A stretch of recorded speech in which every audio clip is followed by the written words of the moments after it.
장 초반 하락 출발하는 우리 시장은 외국인들의 양 매수로 인하여 낙폭은 줄이고 있습니다. 하지만 오늘은 옵션 만기이기 때문에 그 변동성이 장 끝날 때까지 주의하셔야 될 것 같습니다. 최근에 미국과 중국의 물가가 급등세를 보이면서 시장에 또 다른 악재감이 나올지도 모른다는 우려감이 커지고 있습니다. 그래서 오늘은 하이투자증권 박상현 연구위원과 긴급 진단을 해보겠습니다. 박 연구위원님 안녕하십니까?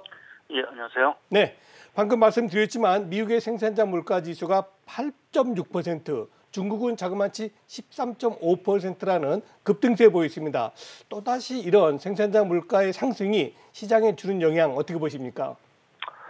예, 이미 시장에 좀 부정적인 영향을 좀 미치고 있는 것 같고요. 특히 이제 중국과 같은 경우는 생산자 물가가 13.5%를 또 기록을 했고 그러니까 성장률도 4분기에 상당 부분 부진할 거로 이제 예상이 되고 있습니다. 그러니까 사실상 어떻게 보면 중국이 개혁 개방 이후 첫 이제 스태그플레이션에 사실은 맞이했다고 좀 볼 수 있는 부분들인 것 같고요.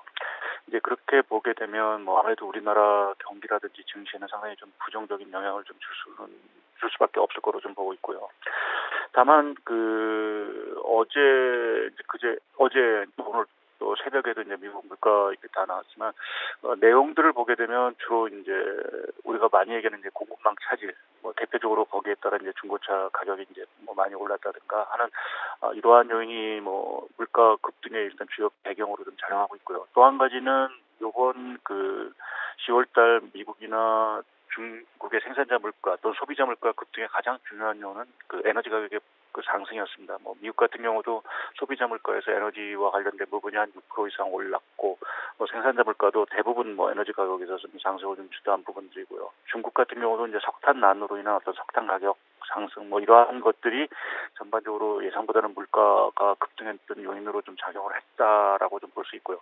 또 그렇게 보면 좀 11월 들어와서 각종 그런 에너지 가격 자체가 조금 안정을 좀 찾고 있다라고 보면 지금 10월에 보였던 이 물가 급등세가 지속이 될지는 조금 저희가 좀 지켜봐야 될 것 같습니다.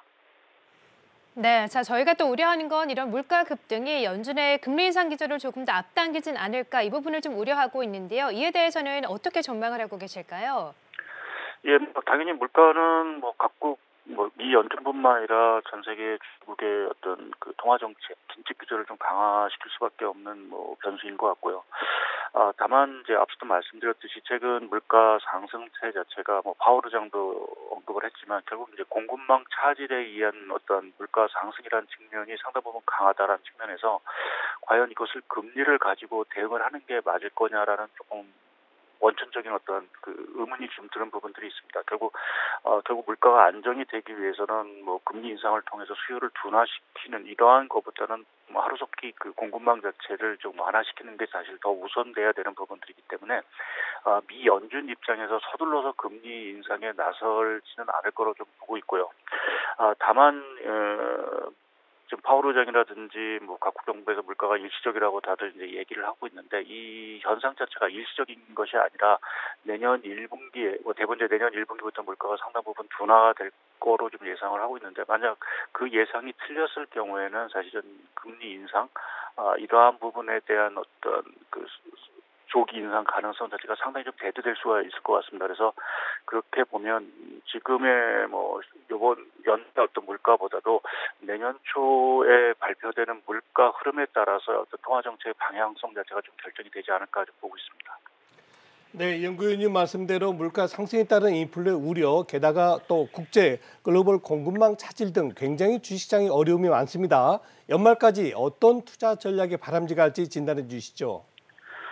예, 지금 인플레에도 불구하고 사실 미국 증시는 사상 최고 어제 하루 사실 조정을 받았지만 계속 사상 최고 랠리를 하고 있고 또 전체적으로 미국 경기라든지 금융시장에 대해서는 여전히 좀 우호적인 시각이 좀 강한 것 같습니다. 그래서 그러한 어떤 흐름들 자체는 최근 한미 간의 증시 차별화 현상 자체가 상당히 조금 이제 벌어지고 있긴 하지만 여하튼 국내 증시 자체가 추가적으로 하락할 수 있는 어떤 그러한 것들을 좀 제한해주는 역할을 하지 않을까. 그러니까 하방 경직성 자체는 상당히 좀 강화될 거로 좀 보고 있고요. 다만 저희가 이제 이렇게 차별화 현상이 일단은 좀 해소가 돼야 되는 부분들이 있는데 그것은 최근에 이제 인플레도 있긴 하지만 결국 이제 저희가 계속 제기되고 있는 이러한 중국과 관련된 리스크 이러한 것들이 어느 정도 조금 완화가 되느냐라는 부분 자체가 상당히 좀 중요한 것 같습니다. 그래서 뭐 다음 주에 이제 미중 간의 뭐 화상 회의도 열리고 해서 단기적으로 조금 이제 그러한 것들이 좀 변곡점이 될 수 있는 부분들이 될 건지 결과 자체를 조금 지켜볼 필요가 있을 것 같고, 그래서 전체적으로 연말까지는 여하튼 이러한 각종 증시 차별화를 좀 일으키고 있는 어떤 변수들 자체가 조금 해소될지를 좀 지켜보면서 대응을 하시는 게 좀 필요하지 않을까라는 좀 생각을 하고 있습니다. 네, 자 최근 흔들리고 있는 우리 시장 대응 진단 그리고 전략까지 함께 말씀을 해주셨고요. 지금까지 하이투자증권의 박상현 연구위원과 함께했습니다. 말씀 고맙습니다. 예, 감사합니다.